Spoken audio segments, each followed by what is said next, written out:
These are the types of situations I'm going to call when b is 0. Notice that there's no x term here, and b is always with the x. So these are the ones where essentially b is 0.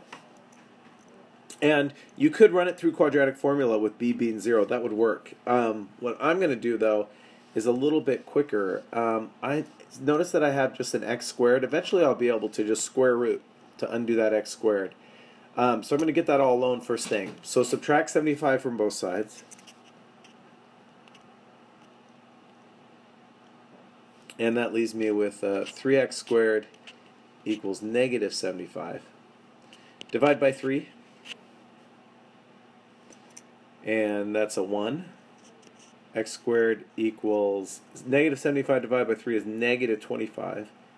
And now I'm just going to square root it. So if I square root both sides, that's going to undo the squaring over here. When I do it over here, remember when I square root, plus or minus comes in with it. So I have x equals plus or minus the square root of negative 25. 25 is 25 times negative 1.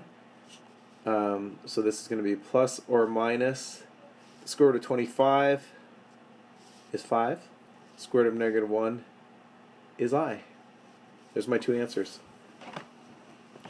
This next one is just like it. Again, I'm going to take advantage of the fact that b is 0. And I'm going to get x squared all alone, and then square both sides.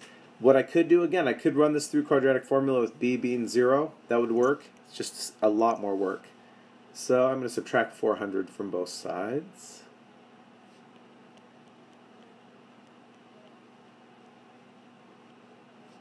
Divide everything by 4.